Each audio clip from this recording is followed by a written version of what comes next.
Bonjour à toutes, bonjour à tous, bienvenue ici sur ma chaîne, je suis ravie de vous retrouver, j'espère que vous allez toutes et tous bien.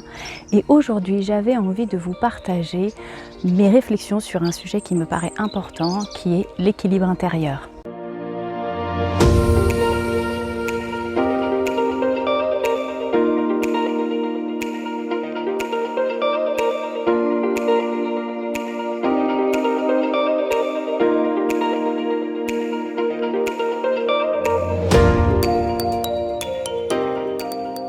Donc voilà, j'avais envie de vous parler de l'équilibre intérieur parce que ces derniers temps j'ai été confrontée à ce sujet dans ma vie quotidienne. Et pour moi, c'est une des clés du bien-être, c'est une des clés pour cultiver la paix intérieure, pour cultiver une vie plus harmonieuse.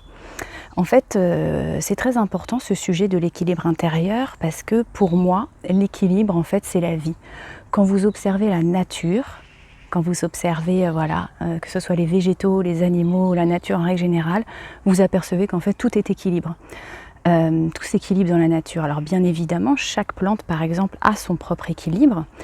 Si par exemple vous arrosez trop une plante, elle va mourir. Si vous l'arrosez pas assez, elle va aussi mourir. Donc en fait c'est de trouver l'équilibre pour chacun. Par exemple, c'est comme pour les êtres humains. Chaque être humain a son propre équilibre intérieur. Et le but, c'est de trouver l'équilibre qui vous correspond à vous et de le respecter.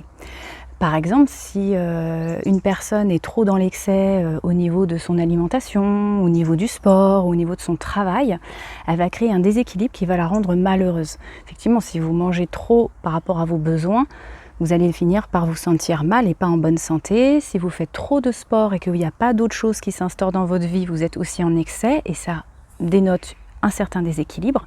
Et pareil pour le travail, si vous n'arrivez pas à trouver un équilibre entre votre vie personnelle et votre vie professionnelle, forcément, il y a quelque chose qui va en fait, un mal-être qui va ressortir en fait parce que vous n'aurez pas de l'équilibre dans votre vie. Donc vous allez vous sentir mal. Et pareil pour le manque, parce que là on était dans l'excès, et pareil pour le manque, si dans l'alimentation vous êtes en manque dans votre alimentation, que vous ne nourrissez pas comme il faut, pas par rapport à vos besoins, vous allez vous sentir, vous n'aurez pas assez d'énergie pour faire ce que vous devez faire dans la journée. Si vous avez un manque d'activité physique ou un manque d'activité qui vous stimule intellectuellement par exemple, vous allez peut-être vous sentir passif ou en manque de motivation ou voilà. Et du coup, vous ne serez pas dans l'équilibre effectivement de votre vie, vous allez vous sentir pareil, pas bien. Donc c'est pour ça que c'est important de trouver en fait cet équilibre dans tous les domaines de sa vie pour en fait se sentir mieux, tout simplement, se sentir avoir un mieux-être, un mieux vivre au quotidien. Et je pense que c'est une des clés en fait qui permet ça, qui permet le bien-être.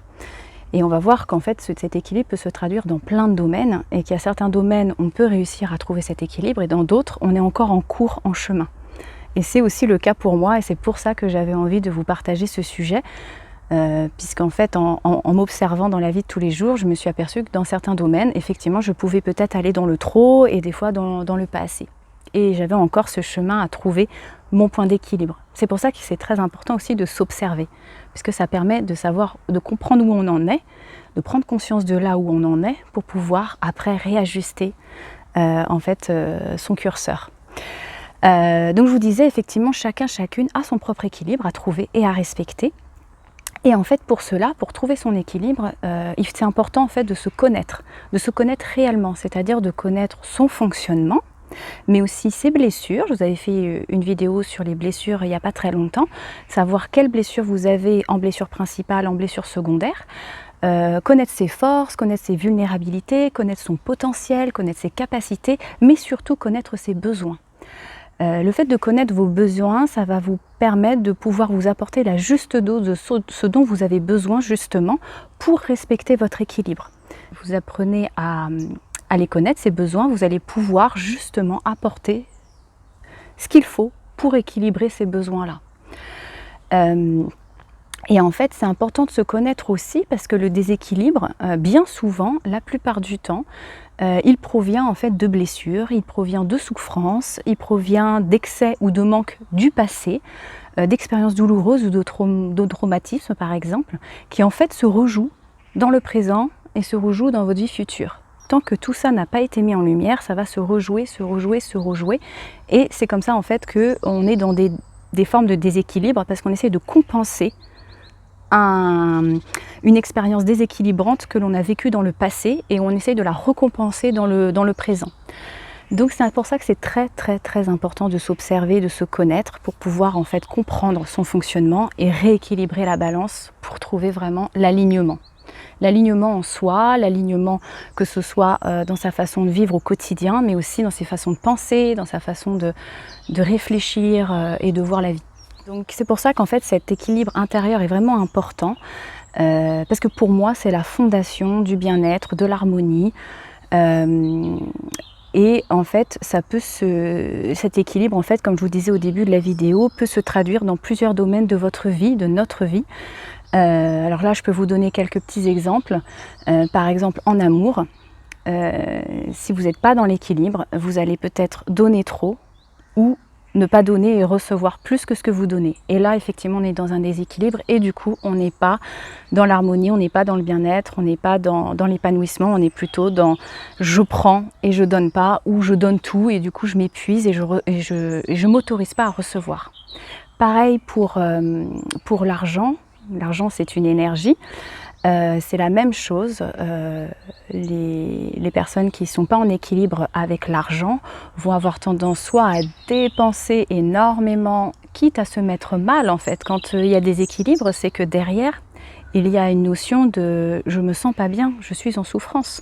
Donc si vous dépensez à outrance, quitte à ne plus pouvoir finir la fin du mois, vous mettre en difficulté financière et que vous avez des compulsions comme ça d'achat, on est dans un équilibre, on est dans un excès, on essaye de combler quelque chose. Et à l'inverse, l'argent, si vous vous autorisez pas de temps en temps à dépenser votre argent pour vous faire plaisir, par exemple, une petite fringue, un gâteau, une place de cinéma, enfin un resto, etc., un voyage, des vacances, et que vous gardez tout, là c'est pareil. C'est comme en fait l'énergie dans le corps, ça ne circule pas correctement. Le donner, le recevoir, c'est ça en fait. C'est une énergie qui circule, qui doit être fluide. Et à partir du moment où on est trop dans le donner ou trop dans le recevoir et qu'on n'est plus dans cet équilibre-là, l'énergie ne circule pas correctement. C'est un peu comme une eau stagnante en fait, hein. C'est comme l'eau, une eau de source par exemple, une rivière, où l'eau en fait va s'arrêter de circuler, va stagner et c'est là qu'en fait se développe tout un tas de choses qui n'est pas bon, qui n'est pas bonne pour la santé. Donc en fait c'est important que cette énergie circule et c'est dans l'équilibre qu'elle peut circuler le mieux. C'est aussi pour ça qu'on parle, alors je ne sais pas si vous connaissez voilà, la notion de yin et de yang, parce que ce sont deux énergies qu'on a à l'intérieur de nous, une énergie féminine et une énergie masculine, et ces deux énergies, pour être dans le bien-être, pour être dans l'équilibre et pour être bien, elles doivent être toutes les deux effectivement équilibrées. Et il y a des personnes qui sont plus dans leur yang, qui vont être plus dans l'action, qui vont être plus dans la vie matérielle et qui vont se déconnecter petit à petit en fait de leur spiritualité ou du travail sur soi ou du développement personnel, de tout ce qui est un peu inconscient. Et à l'inverse, il y a des personnes qui vont être très, comme on dit, rêveuses dans la lune, etc., qui ne seront pas assez ancrées ici dans la vie matérielle et qui vont du coup se détacher de ce yang, de cette vie matérielle, et vont créer aussi un déséquilibre. Donc il y a aussi l'équilibre à l'intérieur de nous, dans nos énergies, dans les parts de nous à trouver pour pouvoir les traduire à l'extérieur. Donc voilà, comme je vous disais, voilà, trouver aussi un équilibre dans la vie matérielle et la vie immatérielle, plus subtile. Mais aussi l'équilibre, ça se traduit dans le fait aussi de ses pensées. C'est-à-dire quelqu'un qui pense bien et mal traduit une sorte de déséquilibre, puisque en fait la vie n'est qu'expérience. Et le bien et le mal, c'est un jugement en fait, c'est bien, c'est mal, et d'être toujours dans le réfléchir bien et mal, on peut se restreindre soit à ne pas vivre certaines expériences et à ne pas être dans son équilibre. Par exemple, parce que ça dépend en fait de votre éducation, hein. Par exemple, quelqu'un qui va se dire il faut que je travaille, ça c'est bien, le fait de me reposer, de prendre du temps pour moi, et ben c'est que je suis feignante ou que je suis feignant, donc c'est mal, donc je ne le fais pas. Alors que cette personne aurait peut-être besoin pour son énergie personnelle, pour son équilibre personnel, de temps en temps lever le pied et de prendre du temps pour soi et de se reposer. Voilà, c'est en ça que je veux vous dire notion de bien et de mal, c'est c'est une sorte d'extrême en fait, de catégoriser voilà, des actions comme ça, et être plus en fait dans la flexibilité, dans la nuance des choses, et certaines choses qui vous font plaisir. Si ça vous enchante le cœur, que ça vous fait vraiment plaisir et que vous voyez que vous êtes dans l'équilibre, vous n'êtes pas en train de combler quelque chose, allez-y. C'est pour ça qu'il faut être dans l'observation de soi. À quel moment je suis dans l'excès? À quel moment je suis en fait juste dans ma joie? C'est ça qu'il faut réussir à voir et à observer chez soi. Et aussi, je voulais vous partager aussi cette réflexion que j'ai eue par rapport à l'équilibre intérieur, qui est, en fait, l'équilibre intérieur, pour moi, ça se traduit par la maîtrise de soi. Je m'explique. Parce qu'en fait, je rencontre beaucoup de gens qui sont voilà, dans le contrôle, hein, on est tous plus ou moins dans le contrôle, effectivement, dans nos vies. Mais en fait, le contrôle, c'est un extrême. Le contrôle, en fait, il va être animé par la peur, par la colère, par des émotions qui vont avoir tendance à renfermer. Vous savez, la joie, c'est une émotion qui expand. Quand on est en joie, on s'ouvre, on rigole, on s'ouvre comme son cœur qui s'ouvre. Quand on est dans la peur et la colère, il y a une sorte de rigidité, il y a une sorte d'énergie qui se fige à l'intérieur de nous. On a plutôt tendance à se renfermer sur soi. Donc ces émotions qui renferment en fait, comme la peur, la colère, sont derrière le contrôle. Parce qu'on a peur que ça ne se déroule pas comme on veut, donc on va contrôler. Ça va être une énergie plutôt rigide, plutôt statique, plutôt qui va enfermer. Alors que quand on est dans la maîtrise de soi, c'est-à-dire qu'on va pouvoir gérer les choses de sa vie qui doivent être gérées, par exemple, hein, parce que voilà, on a un planning, on a des choses à faire, tout le monde a des choses à faire. On ne peut pas être non plus léthargique, on ne peut pas être non plus dans le laisser-aller total, dans le découragement. Je veux dire, quand je dis le laisser-aller total, c'est tout ce qui est découragement, démotivation. Je suis complètement désengagée et je laisse complètement les choses aller et je suis plus dans la motivation de ma vie. Mais être dans la maîtrise de soi, c'est être plutôt dans un équilibre, c'est-à-dire avoir une posture calme, alignée, qui traduit en fait une posture qui traduit une assurance, une confiance en soi et une confiance en la vie. C'est avoir une maîtrise de soi, mais tout en acceptant une certaine souplesse et une certaine flexibilité. C'est-à-dire, vous pouvez prévoir des choses, maîtriser les choses et savoir qu'il peut y avoir des imprévus, se dire que en fait finalement c'est pas le moment, j'intervertis d'autres activités et avoir une certaine souplesse et flexibilité dans son agenda, mais aussi dans sa vie au quotidien. Parce que des fois, il y a des moments, je sais pas, il fait beau, c'est le moment, on va profiter, on va aller au parc et ce travail que je vais faire dans mon bureau où je suis enfermée, je le ferai peut-être demain parce que je peux le pousser par exemple. Je vous donne des exemples comme ça, mais c'est s'accorder plus de souplesse. Et c'est vrai que d'aller dans l'autre extrême inverse qui est du coup le laxisme, là effectivement on est dans un laisser-aller total, c'est-à-dire quelqu'un qui en fait est limite effectivement démotivé, qui laisse faire les choses, mais dans le sens où il n'y a même plus de cœur, il n'y a même plus d'énergie, elle apporte plus d'énergie dans sa vie, elle apporte plus d'énergie dans ce qu'elle a envie, parce que c'est important en fait d'apporter de l'énergie dans vos rêves, dans vos passions, dans ce qui vous anime, dans vos loisirs, dans votre travail, si vous aimez votre travail, bien évidemment, si vous le portez avec le cœur, de mettre de la bonne énergie, parce que c'est ça en fait qui va faire que ça va aller dans le sens que vous voulez. Donc une personne laxiste, pour moi, c'est quelqu'un qui est dans le désengagement total, qui est alors effectivement dans le lâcher prise, mais dans un lâcher prise où là en fait il n'y a plus rien qui est tenu, rien du tout en fait, c'est même un lâcher total de son engagement, de son énergie, de son implication dans sa vie. Voilà, donc c'est en soi que je voulais vous montrer la subtilité entre contrôle, laxisme et maîtrise de soi. Ou la maîtrise de soi, ça ne veut pas dire qu'on lâche tout, ça veut dire qu'en fait on met la bonne énergie dans le bon sens, mais on s'accorde aussi une certaine souplesse, on s'accorde une certaine flexibilité dans les choses, tout en voulant avancer et tout en mettant de la bonne énergie, en mettant de l'action et du dynamisme vers ce quoi on veut aller. Je peux vous donner par exemple l'image du bateau, d'un voilier, où en fait vous êtes sur l'eau, il y a du vent, vous allez Utilisez cette énergie du vent avec votre voile pour aller dans la bonne direction, mais vous allez aussi laisser faire la nature, c'est-à-dire le vent qui vous porte, la mer qui vous soutient, et vous n'êtes pas dans un total contrôle en fait, parce que quelque part vous ne pouvez pas, vous êtes sur la mer qui est un élément naturel et qui est sauvage si je puis dire, donc vous vous laissez aussi flotter, aller, tout en donnant la direction vers laquelle vous voulez aller. C'est-à-dire vous impulsez la direction, vous impulsez votre énergie dans une direction, tout en vous laissant quand même porter par la vie. C'est un juste équilibre des deux en fait, c'est ça l'équilibre, exactement ça.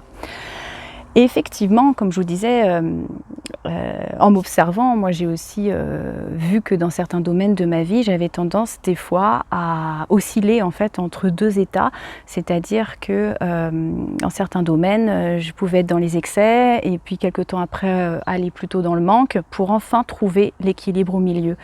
Et je pense qu'en fait, parfois, on a besoin dans certains domaines d'expérimenter en fait les extrêmes avant d'arriver à un point d'équilibre intérieur, une maîtrise de soi, alignement, etc. À l'intérieur de soi. Donc c'est pour ça qu'il faut toujours s'observer, mais surtout s'observer avec bienveillance, avec gentillesse, avec sensibilité, avec douceur, parce que effectivement, même si vous êtes dans une extrême, ça ne veut pas dire que vous allez le rester à vie, ça veut juste dire que, juste observer que vous êtes dans cet extrême-là, et que ça vous permettra de réajuster tranquillement votre curseur et vous le ferez à votre rythme. Voilà. Donc c'est bien aussi d'expérimenter des fois, voir où on en est et d'expérimenter en fait cet équilibre intérieur où j'en suis. Ah, là je vois que je suis quand même dans les extrêmes et je ne suis pas encore dans l'équilibre. Et pourquoi je ne suis pas dans cet équilibre ? Parce que peut-être que c'est un trauma, c'est une blessure, c'est un besoin, il y a un besoin qui n'a pas été comblé, etc., etc. Ça peut venir de plein de choses. Voilà, et donc vivre en fonction de son équilibre intérieur, pour moi c'est la clé. Pour une vie plus alignée avec soi, plus harmonieuse, plus paisible et plus épanouissante surtout parce que du coup vous êtes juste dans ce qu'il vous faut en fait, vous n'êtes ni dans le trop ni dans le manque, vous êtes exactement à votre juste place, juste ce qu'il vous faut pour être bien. Voilà, et pour cela, comme je vous le disais, pour arriver à cette étape-là, dans tous les domaines de sa vie, puisqu'on peut être dans l'équilibre dans certains domaines et pas dans d'autres, pour moi, c'est important de se rencontrer soi, d'expérimenter, de s'observer et de se connaître vraiment, de reconnecter avec soi, à l'intérieur de soi et de se connaître véritablement. Et pour cela, il y a plein de techniques pour se connaître véritablement, il y a plein de choses. Et c'est surtout qu'en fait c'est très riche parce qu'on est des êtres multidimensionnels et on n'a pas fini d'apprendre à se connaître.